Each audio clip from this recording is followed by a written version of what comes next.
할렐루야.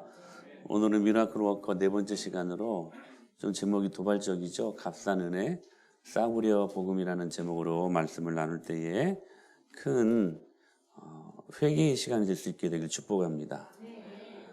오늘 본문 2장은 그 첫 시작을 그러므로라는 접속사로 시작합니다.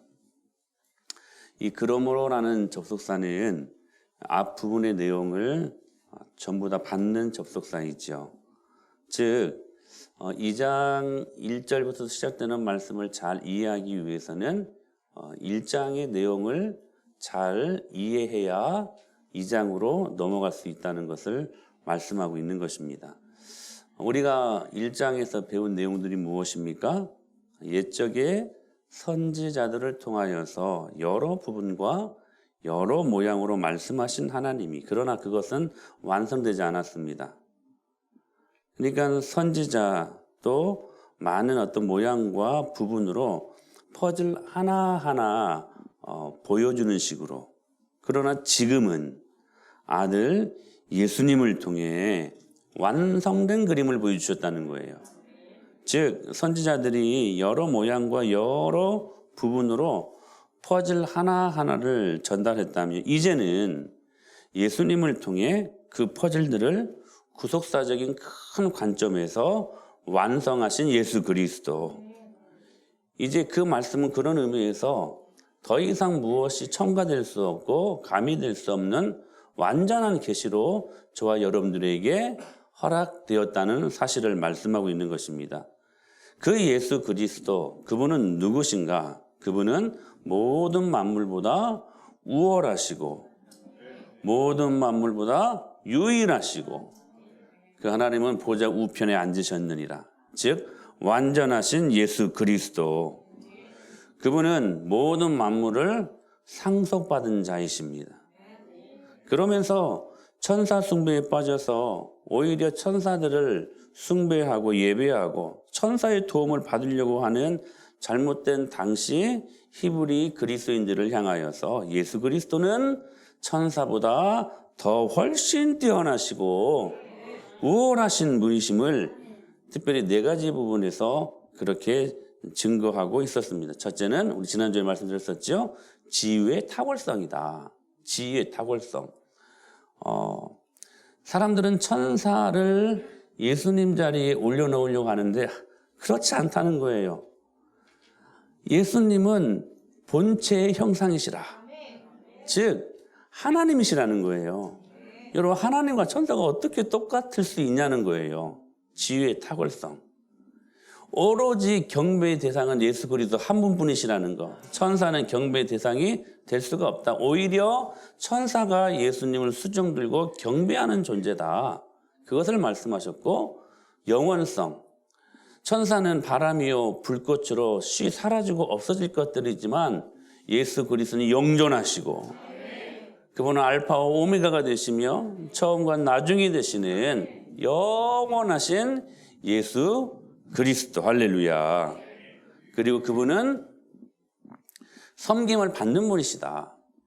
천사는 섬기는 종으로, 예수님이 부리는 종으로 그렇게 만든 피조물에 불과하다라는 것들을 말씀을 드렸습니다. 그러므로 이중고, 즉 안으로는 유대교의 핍박, 밖으로는 네로 황제의 핍박, 이것으로 말미암아 고통받고 있는 히브리 그리스도인들을 향하여서 예수 그리스도께서 실제로 나타나셨으니 제발 이 믿음에서 흘러 떠내려가지 말아라.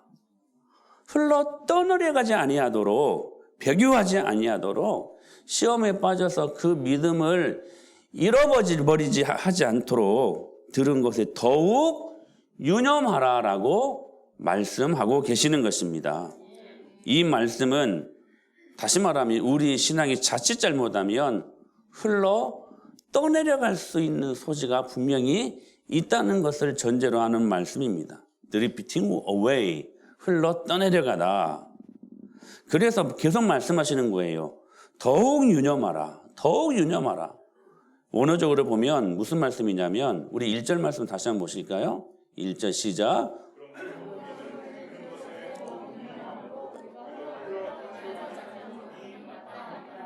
그러므로 우리도 믿음에서 미끄러져 흘러 떠내려갈 수 있으니 더욱 우리가 들은 것에 유념하라는 거예요. 유념하라는 거예요. 흘러서 떠내려가지 아니하도록. 이 말씀은 원어적으로 무슨 말씀이냐면 분산된 초점을 모으라는 거예요. 더욱 유념하라. 분산된 초점을 집중, 모으라는 거예요. 무엇에 여러분 모으라는 겁니까? 무엇에 집중하라는 거예요? 들은 것. 즉 하나님의 말씀, 너희들이 숱하게 강단을 통하여 하나님의 말씀을 듣지 않았느냐? 그 말씀을 제발 집중해라.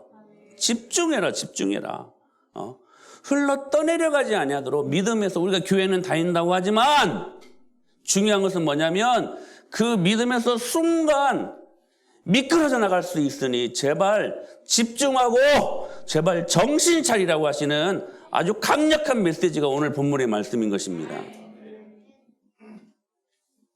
C.S. 루이스가 쓴 순전한 기독교라는 책이 우리 두란노북에 있는데요. 거기에서 이렇게 말을 합니다. 예수님을 잘 믿다가 때로 미끄러져서 예수님을 안 믿는 사람들이 그 믿음을 떠나는 이유가 뭘까? 아주 논리적으로 이 사람들이 이 기독교 복음을 다 따져보고 막 성경도 막 연구해보고 그래서 딱 결론 맺기는 내가 생각할 때 기독교는 진리가 아닌 것 같다. 그러고 나는 이제 교회를 떠나가겠다. 그렇게 해서 교회를 떠난 자들이 과연 몇 명이나 되겠느냐 하는 것입니다. C.S. 루이스가 그 말을 해요. 과연 이렇게 이 복음이 혹 어떤 복음인지 막 연구하고 논리적으로 막 재보고 막 그렇게 해가지고 따져보고 해가지고 고로 이 복음은 나랑 안 맞다. 이 진리는 진리가 아닌 것 같다. 해가지고 연구해서 결론 맺기를 나는 이제 교회 떠나야 되겠다 해가지고 교회를 떠나는 사람들이 과연 몇 명이나 되겠느냐 하는 것입니다. Drifting away. 그냥 어쩌다가 자기 그냥 생활에 바빠가지고 정신없이 살다가 믿음에서 떠나갔다는 것. 정신없이 공부하다가 대학 들어가서 정신없이 직장을 얻고 또 연애하고 정신없이 결혼하고 난 자녀들을 정신없이 키우면서 그냥 코앞에 닥친 일들을 해결하면서 그 닥친 일들 앞에 함몰되어서 발등에 불 끄면서 살다가 어느 순간에 복음을 잃어버린 자들이 많지. 여러분, 우리들의 모습은 이런 모습들은 아닙니까? 예배를 통해서 은혜 받은 지 오래되고 예배를 통해서 하나님이 주시는 축복이 무엇인지 아예 모르고 관심도 없고 기도하지 않는데도 전혀 문제의식이 없고 기도하지 않아도 살 수 있을 것 같다라고 생각하는 사람들이 얼마나 많은지 모릅니다. 그러니까 기도 안 하는 거예요. 바빠서 기도하는 거 아닙니다. 힘들어서 기도 안 하는 거 아닙니다. 기도 안 해도 살 것 같아서 기도 안 해요. 기도 안 하는 거예요. 근데 모르는 거예요. 몰라요. 기도 안 해서 내가 잃어버리는 영적인 그 은혜와 축복이 얼마나 중요한 것인지를 몰라요. 전혀 문제의식이 없어요. 하나님의 말씀을 읽는 게 뭔지도 몰라요. 어떤 분들은 우리 교회에 와서 하나님의 말씀을 읽는 걸 알았대요. 여러분, 우리 교회가 좋은 교회라 그럽니까? 여러분, 그런 사람들에게 문제가 있는 거 아니에요? 하나님의 말씀을 읽는 것이 뭔지를 몰랐다니요. 오늘 이 말씀 여러분들이 좀 진중하게 들으실 필요가 있어요. 뭐냐면 그냥 그렇게 다른 일들 앞에서는 막 목숨 걸고 막 사업도 하고 목숨 걸고 막 상사들 앞에 비위 건드리면 안 되니까 막 눈치 보고 막 집중하고 그렇게 살다가 정작 우리의 영혼을 윤택하게 하고 우리의 영혼을 거듭나게 하신 하나님의 말씀 앞에서는 그냥 정신없이 그냥 이 모든 것들 등한히 여기고 그냥 흘러 떠내려 버림으로 말미암아 유념하지 아니하고 그렇게 하나님의 말씀 그 믿음을 잃어버린 자들이 우리 주위에 얼마나 많이 있는가. 아니 우리들의 모습은 아닌가. 사랑하는 여러분, 여기서 우리가 주목해야 될 것들은 당시 히브리 그리스도인들 역시도 왜 많은 사람들이 예수님을 믿었던 사람들이 미끄러져 가지고 이 복음에서 지금 계속해서 떠나가고 있었는가? 바퀴 때문이 아니라는 거예요. 오늘 2장 1절에서는 분명히 말씀하시는 거예요. 이중고의 고통 때문에, 바퀴 때문에 그들이 믿음에서 떠나간 것이 아니라 이렇게도 귀중한 복음을 소홀히 했기 때문이라는 거예요. 소홀히 했기 때문이라는 거. 사랑하는 여러분, 여러분은 혹시 이 복음을 소홀히 하는 사람들은 아니십니까? 복음이 주는 가치, 말씀이 주는 가치, 기도가 주는 그 어마어마한 가치, 이걸 소홀히 여겨버리는 거예요. 그래서 내 마음대로 살아가는 거예요. 교회는 다녀요. 오늘도 교회 나왔잖아요. 그런데 복음을 소홀히 하는 거야. 소홀히 하는 거예요. 그래서 오늘 본문 1절에서 아주 강력한 권면을 하고 있는 거예요. 유념하라. 유념하라. 3절에서는 뭐라고 말씀하셔요? 우리가 이같이 큰 구원을 어떻게 여기면? 등한히 여기면 어찌 그 보응을 피하리요? 유념하고 등한히 여기지 말라는 거예요. 그래서 바울이 골로새 교회를 향해서 이렇게 말합니다. 시작. 그 안에 뿌리를 박으며 세움을 받아 교훈을 받은 대로 믿음에 굳게 서서 감사함을 넘치게 하라. 그 안에 뿌리를 박으래요. 뿌리를 박으래요. 흘러 떠내려갈 수 있기 때문에 뿌리 박으라는 거예요. 뿌리 박으라는 거예요. 히브리서 6장 19절에서는 더 강력하게 말씀하세요. 시작. 우리가 이 소망을 가지고 있는 것은 영혼의 닷 같아서 튼튼하고 견고하여 휘장 안에 들어가는 영혼의 닷. 굉장히 재미있는 표현이에요. NIV 영어 성경에서는 이 닷을 앙커라고 해요. 앙커. 여러분 이 앙커 있죠? 앙커 달아가지고 막 이런 것들도 지금 다 붙이고 그러잖아요. 앙커.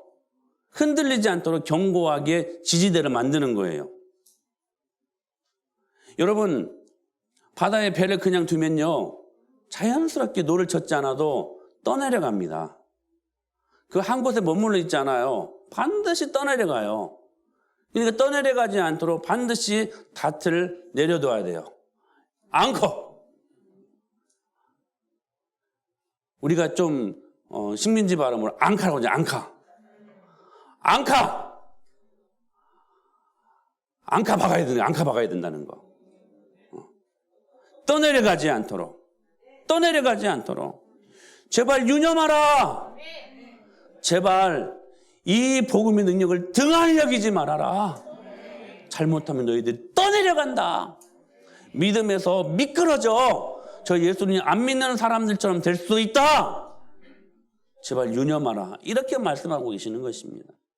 그렇다면 당시 그리스도인들이나 현재 우리들이 무엇을 조심하고 무엇을 유념하며 등한히 여기지 않고 살아가야 될까? 첫째, 우리들의 내세관입니다. 내세관. 여러분 망고불변의 법칙이 있죠? 우리는 모두 다 죽는다는 것입니다. 이것은 모두가 인정을 해요. 누가 안 죽을 사람이 있어요? 나는 영생불사 절대로 안 죽는다 할 사람이 있어요? 없죠? 이건 다 인정해요. 누구나 다 인정해요. 그 다음이 중요해요. 죽은 후에는 우리 모두는 반드시 심판대 앞에 놓여지게 된다는 거예요. 이렇게 말씀하셨죠? 시작. 한 번 죽는 것은 사람에게 정해진 것이요 그 후에는 심판이 있으리니. 한 번 죽는 것은 사람에게 정해진 것이다. 이건 다 인정해요. 근데 그 다음이 중요해요. 그냥 죽고 모든 것들이 그대로 끝나버리면 좋게요? 마음대로 살다가 여러분 자기 마음대로 그냥 막 누구 보기 싫으면 막 사람도 죽이고 막 도둑질하고 마음대로 살다가 끝나버리면 좋게요? 성경 그렇게 말씀하잖아요. 그 후에는 심판이 있으리니. 우리가 죽은 후에는 반드시 심판대 앞에 놓여지게 된다는 거예요. 그 심판은 뭐냐면 천국과 지옥이라는 거예요. 사랑하는 여러분, 그 중간 단계는 없으면 캐톨릭에서 연옥이라는 거 이야기하는 쓸데없는 말이고 성경에 어디 연옥이란 말이 있어요? 그 돈 벌려고 연옥이란 거 만들어가지고 자기 조상들이 예수님 안 믿고 죽었거든. 후손들이 막, 저 밑에 땅에서 막 기도하고 이 연보, 그러니까 헌금 많이 하면 이 연옥에서 천국으로 한 단계 업그레이드 된다는 거예요. 당시 여러분, 그 종교 암흑기로 말하는 중세시대 이러한 더러운 짓을 교회가 자행하지 않았습니까? 그래서 여러분 그것 때문에 교회가 부자가 됐습니다. 성경에 없는 이야기들이에요. 우리가 죽으면 반드시 두 곳이에요. 예수님 안 믿으면 지옥 가고 예수님 믿으면 천국 갑니다. 착한 일 많이 한다고 천국 가는 거 아니에요. 예수님 믿어야 천국 가요. 그게 가장 공정해요. 가장 공정해요. 여러분들 정말로 유념하고 등한히 여기지 말아야 될 게 뭐냐면 우리가 죽은 후에는 반드시 심판이 있다는 거예요. 예수 그리스도를 믿는 자들에게 천국의 축복, 예수 생명이 없는 자들은 지옥의 저주. 너무 명확해요. 그런데 우리는 이 내사관이 없는 이 시대를 우리가 살고 있다는 거예요. 그냥 이 땅에서 천년 만년 살 것처럼, 영원히 이 땅에서 살 것처럼. 아닙니다. 반드시 죽습니다. 그리고 천국과 지옥으로 나뉘어집니다. 성경이 명확하게 말씀하시죠. 시편 90편에서 시작. 우리의 연수가 70이요 강건하면 80이라도 그 연수의 자랑은 수고와 슬픔뿐이요 신속기간이 우리가 날아가나이다. 지금도 저는 마음이 20대 30대거든요. 근데요 벌써 50대 초반이 돼버렸어요. 진짜요. 한 주가요 월요일 시작하면 바로 금요일 되는 것 같아. 신속기간이 우리가 날아가나이다. 우리의 연수가 70이요 강건하면 80이래요. 우리는 그래서 무한한 존재인 것처럼 착각하면서 사는데 여러분 우리는 너무나 유한한 존재라는 거예요. 기껏 70년 80년 살려고. 여러분 노후 대책 아무리 잘 세워보십시오. 주님 앞에 드릴 거 못 드리면서 노후 짓을 여러분 세워봤자 그 노후 대책이 여러분의 인생을 책임져 줄 것 같습니까? 노후 대책 아무리 잘 세워보십시오. 하나님의 생명 그 생명 코드 딱 뽑아버리면요. 여러분 어떻게 하겠습니까? 제가 계속 말씀드리는 사후 대책 여러분들이 생각해야 된다고. 노후 대책이 아니라 사후 대책 생각해야 돼요. 영원히 살 곳. 영원히 살 곳. 그 영원히 살 곳이 어떤 분들에게는 천국이 될 수 있고 어떤 분들은 지옥이 될 수 있다는 거예요. 마태복음 24장에서 이렇게 말씀하셨어요. 시작. 홍수전에 노아가 사람들이 먹고 마시고 장가들고 시집가고. 자 보세요. 홍수전에 노아가 방주에 들어가던 날까지 사람들이 먹고 마시고 장가들고 시집가고. 그 우리들의 삶이죠.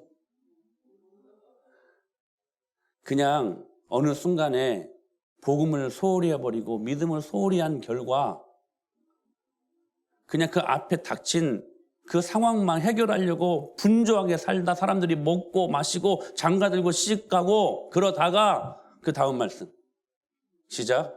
그들은 전에 노아의 날 방주를 준비할 동안 하나님이 오래 참고 복종하지 아니하던 자들이라. 방주에서 물로 말미암아 구원을 얻은 자가 몇 명뿐이 겨우 8명이나 노아 식구 8명만 살아남고 다 죽었습니다.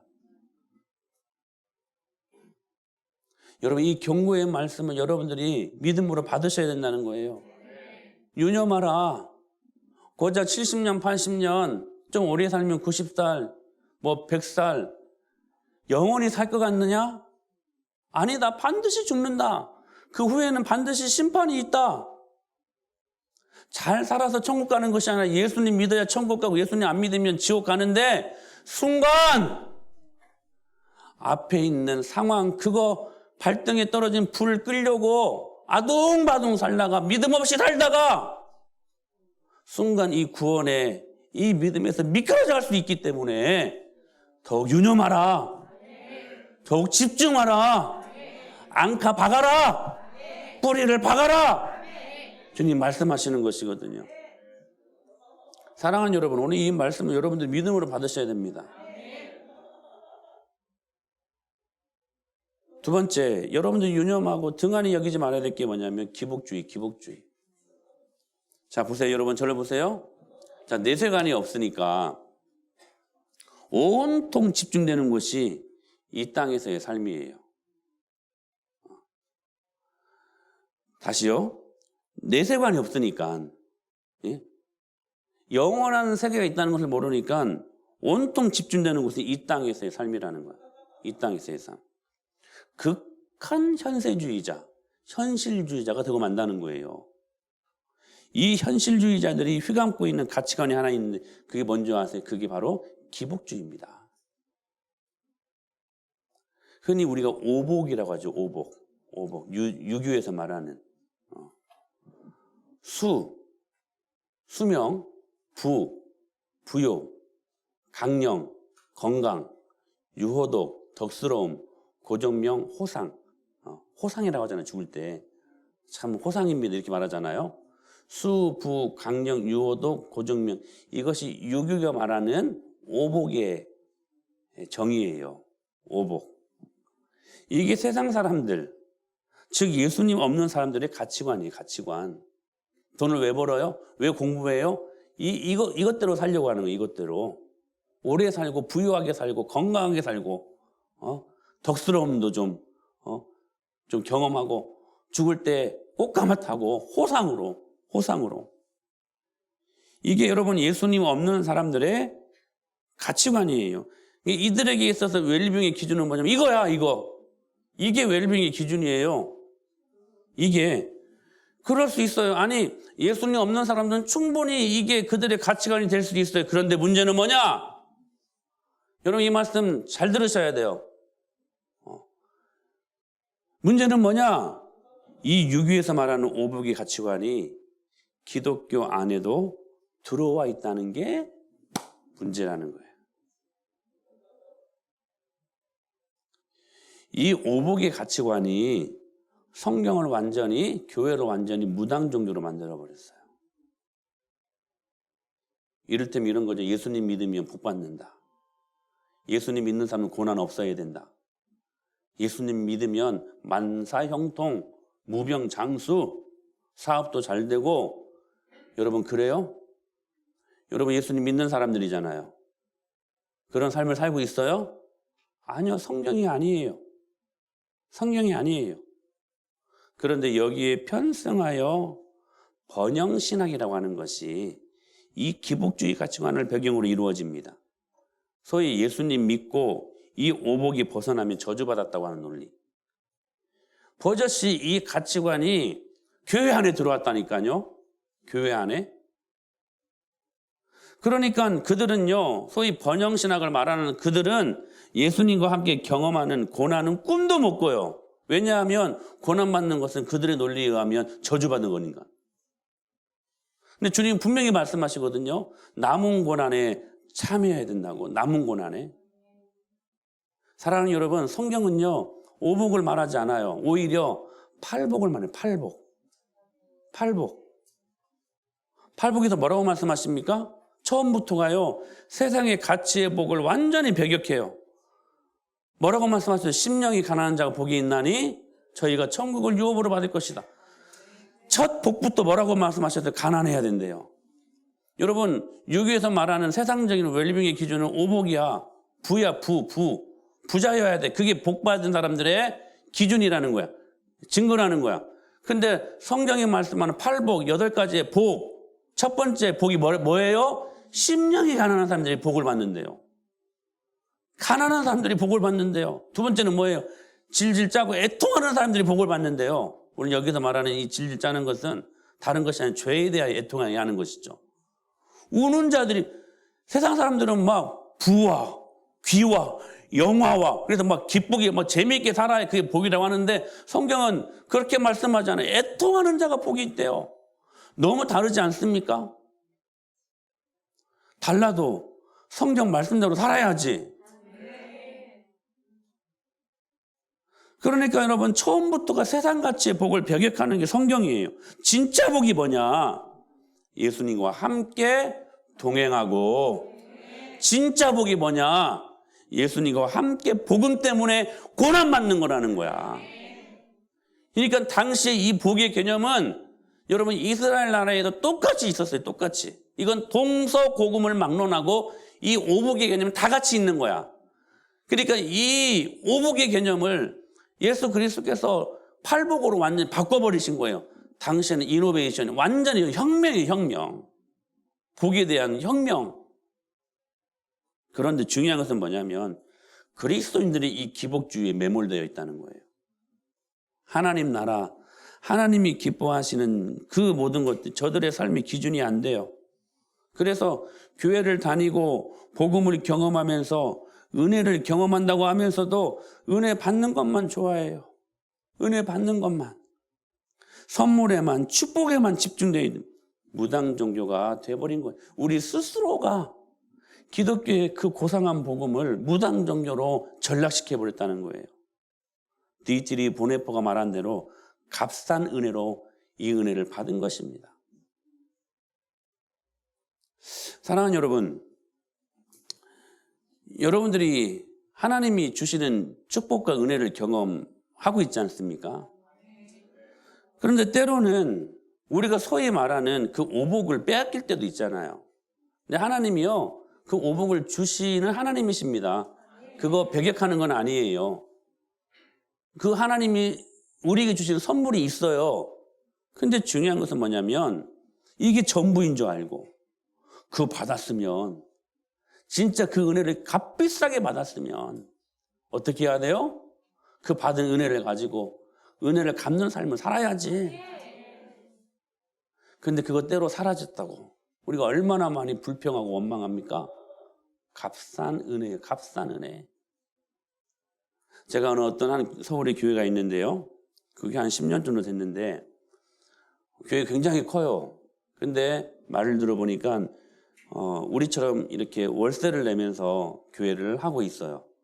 근데 우리 건물보다 더 큰 건물을 갖고 있는데 참 저도 그러기를 원하는데 그 집주인이 10년 동안 지금까지도 월세를 안 받는데요. 근데 최소한 쳐도 월세가 한 달에 한 1,000만 원 넘어갈 것 같더라고요. 그 규모가. 강남에 있는 교회니까. 근데 그 집주인이 얼마나 감사한지 좀 받아도 괜찮아요. 그 교회 세가. 근데 안 받아요. 안 받아요. 10년 동안 안 받았으면 얼마 정도를 세이브한 겁니까? 한 10매덕을 그러니까 세이브한 거예요. 근데 그분이 그러시더라고요. 나 참 그분 말씀에 은혜를 받았어요. 뭐냐면 만약에 이 집주인이 지금이라도 다시 1,000만 원씩 월세를 내라 하면 우리가 어떻게 해야 되는가? 감사하게 1,000만 원 내야 된다는 거예요. 왜냐하면 지금까지 그 1,000만 원 안 받았잖아. 그렇잖아요. 그 안 받은 은혜가 얼마나 커. 그러니까 없어지는 그 1,000만 원 앞으로 기꺼이 내야 된다는 것이죠. 만약 그거 안 내고 그것 때문에 왜 우리 집주인이 갑자기 변심을 했지? 그렇게 생각하면서 원망하고 그 집주인 욕하면 그 욕하는 그 사람이 나쁘다는 거야. 여러분, 그래요, 안 그래요? 맞죠? 맞아요, 안 맞아요? 근데 그게 여러분들의 모습이야. 우리가 하나님께 얼마나 많은 복을 받았습니까? 받은 게 여러분 한두 개예요? 전부지, 전부. 근데 물질적으로 좀 없어진다고 바로 우리는 원망해요. 하나님, 이럴 수가 있습니까? 건강이 사라지면 바로 하나님 욕해요. 다른 사람들은 건강한데 저는 이게 뭡니까? 다른 모습이면 저와 여러분들의 모습이 그거야 지금. 여러분, 그래도 우리는 죽을 때까지요 감사만 하고 살아도 부족해. 부족해. 우리 스스로가 이 하나님의 은혜를 값싸게 받아요. 값싸게. 오늘 여러분 이 설교 제목이 굉장히 도발적이지 않습니까? 값싼 은혜, 싸구려 복음, 싸구려 복음으로 우리 스스로가 취급해버렸다는 거예요. 세상 사람들이 취급한 게 아니고 우리 스스로가 그렇게 복음을 취급한 거예요. 여러분 유념하십시오. 세 번째, 값싼 은혜, 값싼 은혜. 오늘 기독교계에 가장 크게 오해받고 있는 그리스도의 선물이 있는 그것이 뭐냐? 다름이 아니라 은혜라는 거예요. 은혜. 소위 값싼 은혜. 이 값싼 은혜로 불려지는 가르침이 거의 모든 그리스도인들에게 너무나 속수무책 무방비 상태로 받아들여지고 있다는 거예요. 값으로 헤아릴 수 없는 그리스도의 희생과 죽음으로 인하여 마련된 그 값비싼 은혜가 시장에서 파는 싸구려 복음처럼 헐값에 팔려가고 있다는 사실들. 여러분, 값싼 은혜가 뭘까요? 싸구려 상품, 헐값의 용서, 헐값의 위로. 내가 죄를 져도 하나님 용서해 줄 거니까 죄 짓는다는 거야. 헐값. 한마디로 그것은 대가나 값을 치르지 않고 받는 은혜라는 거. 사람들은요, 죄를 뉘우치지 않고 죄에서 벗어나기를 바라지 않고, 세상은 자신의 죄를 덮어줄 값싼 덮개를 교회에서 얻는다는 거예요. 교회에서. 그러니까 얼마나 많은 교회들이 타락했어요. 값싼 은혜는 죄인을 의롭다 함이 아니라 죄를 의롭다 함이라는 거. 은혜가 홀로 모든 것을 알아서 처리해 줄 테니까 모든 것이 그대로 머물러 있는 상태로 있어도 된다고 하는 그 아니라는 생각들 유념하라. 떠내려갈 수 있으니 제발 등한히 여기지 말아라. 죄를 버리고 돌이키는 회개한 죄인을 의롭다고 인정하기보다는 죄 자체를 의롭다고 인정하는 값싼 은혜. 값싼 은혜는 그리스도를 뒤따름이 없는 은혜. 십자가가 없는 은혜. 살아계신 예수 그리스도, 곧 사람이 되신 예수 그리스도가 없는 은혜에 불과하다는 거. 여러분들의 모습 아닙니까? 오늘 이 논리적인 이 말씀 앞에 나는 아니라고 말할 수 있는 사람이 누가 있겠습니까? 저를 비롯해서. 값싼 은혜라는 말은 하나님의 은혜가 시장에서 팔리는 값싼 물건처럼 팔려나간다는 의미라는 것. 세례와 죄의 용서가 너무나 가치 없는 것으로 전락되었고, 고의적으로 의도적인 죄를 범한 죄인에게 회개하라! 말하는 대신에 쓸데없이 위로와 격려의 말들이 무책임하게 남발되고 있는 교회들. 지금 죄 때문에 죽게 생겼는데, 빨리 수술하지 않으면 안 되는데, 계속해서 고르면 안에서 골마 터지고 있는데, 그냥 빨간 약이나 발라주고, 그냥 소독만 해주고, 째야 되는데, 그거 도려내야 되는데, 그래야 그 사람이 사는데, 적당한 위로 정도. 할 수 있다.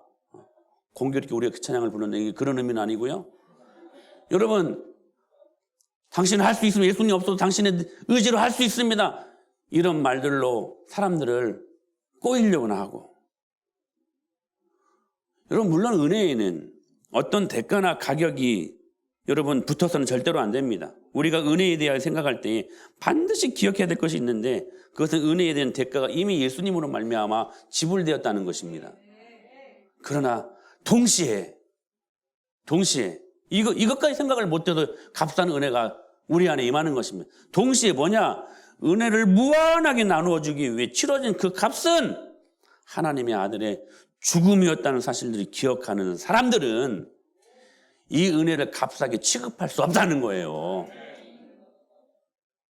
하나님은 우리에게 은혜를 베푸실 대가를 요구하시지 않습니다. 그러나 이 은혜를 정말로 경험한 사람들이라면 어떻게 이 은혜를 값싸게 받아들이고 그렇게 우리가 생활할 수 있겠느냐 하는 것입니다. 오늘날 많은 사람들이요, 은혜를 죄 용서에만 국한시켜 생각합니다. 그래서 하나님의 사랑과 그분께서 베푸신 용서하시는 은혜를 정신적으로 인정하고 동의하기만 하면 그 은혜는 자신의 죄를 용서하기 충분하다고 생각합니다. 그러나 이것은 은혜에 대한 매우 위험한 오해입니다. 은혜에 대해서 이러한 가르침을 믿는 자들은 죄를 값싼 은혜로 거침없이 덮어씌우기 때문에 깊은 회개의 경험을 할 수가 없는 것입니다. 여러분, 우리의 모든 거룩의 원천은 회개에서부터, 깊은 회개에서부터 거룩한 삶이 나타나는 것이지, 그거 없이 우리는 거룩한 삶을 살 수가 없습니다. 또한 이러한 상태의 그리스도인들에게는 죄와 세속으로부터 구원받고자 하는 간절한 마음도 솟아나올 수 없고, 거룩한 삶을 살기가 싫어요. 자기 마음대로 살지 그냥. 가난한 마음으로 의를 사모하지도 않아요. 오늘날 값싼 은혜에 대한 가르침은 기독교 교회가 당면하고 있는 각종 참상을 만들어내고 있는 장본인이라는 거. 여러분 이 값싼 은혜는요 참된 회개도 없어요. 여러분 한번 점검해 보세요. 여러분 오늘 이 예배 자리에 나와서 적어도 10분 전, 5분 전에 나와서요. 여러분 한 주간의 삶을 되돌아보면 점검하며 하나님 앞에 예수 그리스도 앞에 여러분이 깊이 잘못 살았던 것들을 회개하며 이 예배를 드리고 있습니까? 그런 예배 드리고 있냐는 거예요.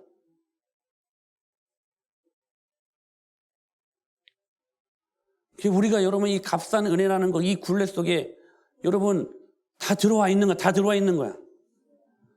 여러분 값싼 은혜에 대한 가르침은요.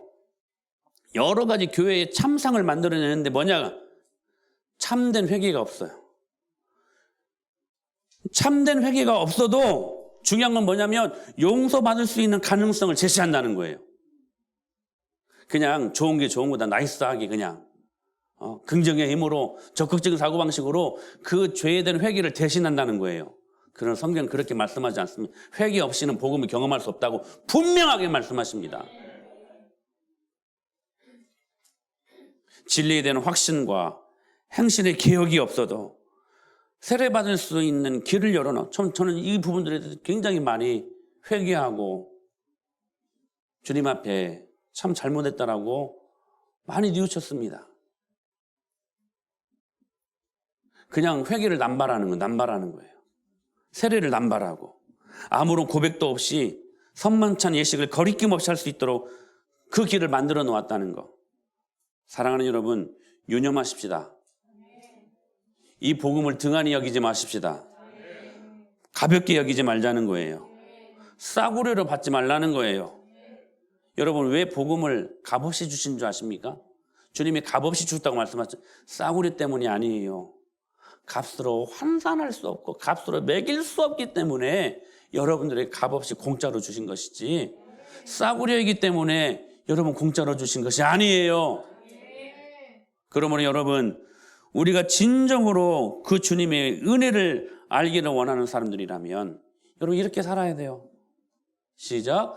천국은 마치 밭에 감추인 보화와 같으니 사람이 이를 발견한 후 숨겨두고 기뻐하며 돌아가서 자기 소유를 다 팔아 그 밭을 여러분 은혜의 참된 가치를 깨달은 그리스도인은요 자신의 모든 소유와 나아가서는 자기 자신마저 버리고 그리스도의 은혜를 받아들이게 돼요. 천국은 마치 감추인 보화와 같으니 사람이 이를 발견한 후에는 숨겨두고 기뻐함이 굉장히 강력한 동사거든요. 어찌할 수 없는 기쁨과 이 감격이 있었다는 거예요. 그리고 돌아가서는 그 밭에 감추인 부활을 사기 위하여 자기의 소유를 다 팔아. 여러분 그럴 자신이 있어요? 여기서 말씀하는 문자적인 그 명시뿐만이 아니라 여러분들의 그 평상시 생각했던 그 가치를 포기하고 예수님 따라갈 수 있느냐 하는 것입니다. 근데요 진짜 은혜를 경험한 사람들은 이러한 삶을 살아야 된다는 거예요. 봐봐 아멘 못하잖아요. 여러분 이런 삶을 살아야 돼요. 또 이렇게 말씀하십니다. 시작. 또 천국은 마치 좋은 진주를 구하는 장사와 같으니 극히 값진 진주 하나를 발견하며 가서 자기의 소유를 다 팔아. 똑같이 말씀하시는 게 뭐예요? 자기의 소유를 다 팔아야 된대요. 자기가 평상시 가치 있게 생각했던 그 가치관을 바꿔야 된다는 거예요. 하늘의 가치관을 소유해야 된다는 거예요. 값비싼 은혜가 무엇입니까? 여러분 이렇게 마태복음 18장에 또 한 번 말씀하셨어요. 시작.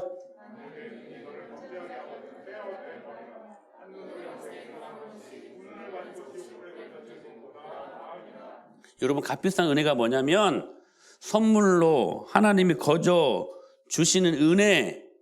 그러나 그 은혜를 받았다면 이 타락한 세상에 살고 있는 그리스도인은 그것을 받기 위해서 희생과 극기의 대가를 치러야 된다는 거예요.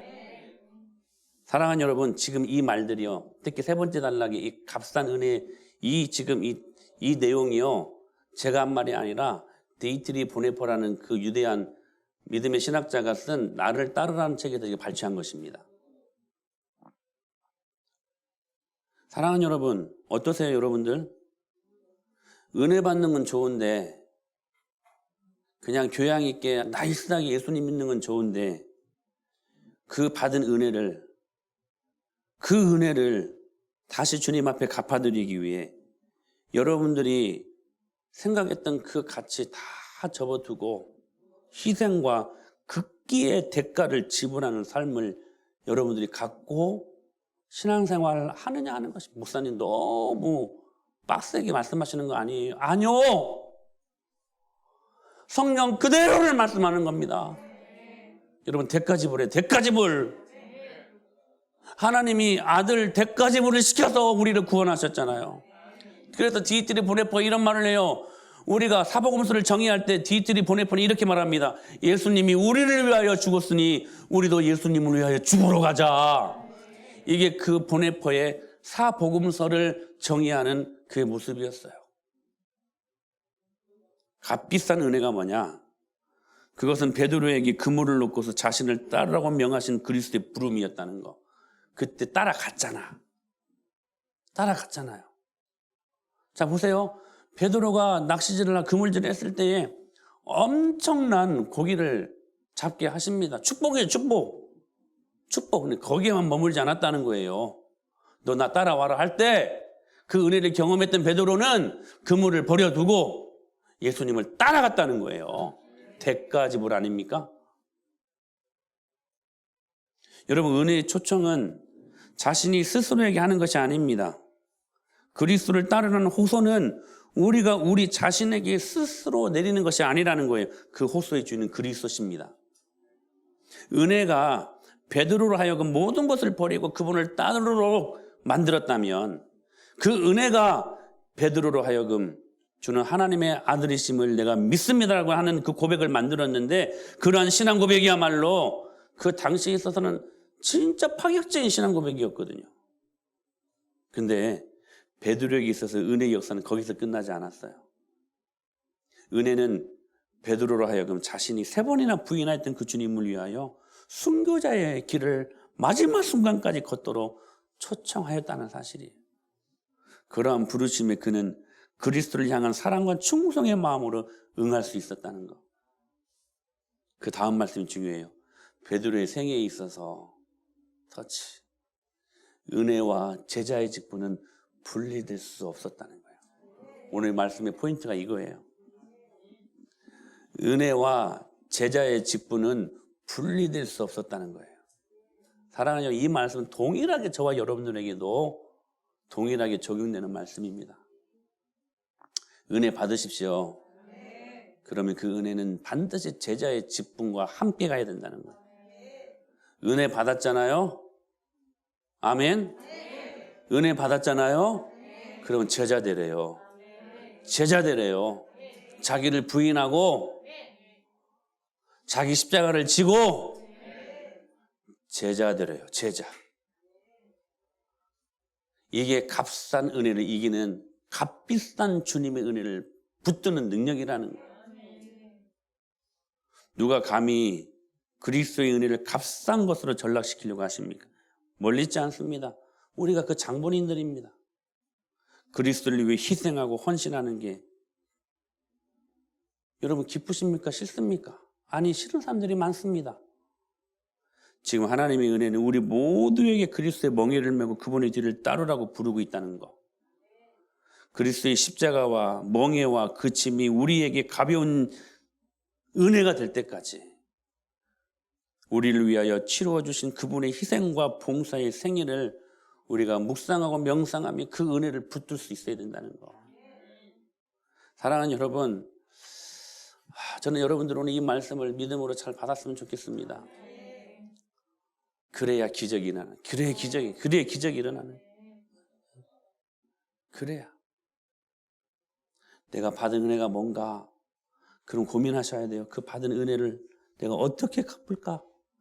그 어떻게 갚을까가 제자의 직분이 돼야 돼. 그래서 제가 그냥 드리는, 이것 때문에 드리는 말씀은 아닌데, 그래서 교회가 하자고 하는 것들은 여러분 고민하지 말고 해야 돼. 고민하지 말고. 여러분 하태도 더 안 와도 돼요. 이제 55명이 가요. 우리 아울리치 역사상 최고 많이 가요. 더 여러분들이 와가지고 뭐 이렇게 뭐 힘을 그럴 필요 없어요. 이제 여러분들이 그럴 필요 없어요. 근데 중요한 건 뭐냐면 생각하는 유념하라는 거예요. 교회가 가치 있는 일들 앞에 함께 하자고 하면 여러분들은 다른 것 다 포기하고 제자의 직분을 감당해야 된다니까요. 은혜 받았으니까. 우리가 받은 은혜가 얼마나 커요. 어떤 사람들은 그게 돼요. 교회가 하는 일들은 무조건 하는 거야. 근데 아직도 안 되는 사람들이 있어. 여러분, 하나님의 복음을 값싸게 받아주지 마세요. 여러분 스스로가 싸구려 복음 취급하지 마세요. 하나님 주신 은혜를 붙들고. 우리 권모 집사님은 하태도를 너무 가고 싶은 거야. 권모 일선 집사님. 그래서 지금 일하는 그 오너에게 말을 하겠다는 거예요. 만약에 못 가게 하면 그 직장 그냥 그만둘 생각으로 그렇게 말했더니 선뜻 가게 하셨다네요. 은혜 아니야, 은혜? 사람 눈치 보지 마요. 사람 눈치 안 보니까 하나님이 인정하시고 그 일 열어주시잖아. 유념하세요. 복음을 등한히 여기지 마세요. 값싼 복음으로, 싸구려 복음으로 취급하지 마세요. 우리가 스스로 예수님 믿는 그리스도인들, 그분의 자녀라고 부르는 그 사람들이 스스로 값싼 은혜로, 값싼 복음으로 취급하고 나니까 세상 사람들이 교회를 뭐라고 하는 것이지. 우리가 이 절개를 갖고 하나님 주시는 은혜를 붙들고 은혜와 제자의 직분은 분리될 수 없다. 이 믿음의 고백을 갖고 주님 말씀 앞에 세워지는 저와 여러분이 될 수 있게 되기를 간절히 축복합니다. 다 같이 일어나십시다.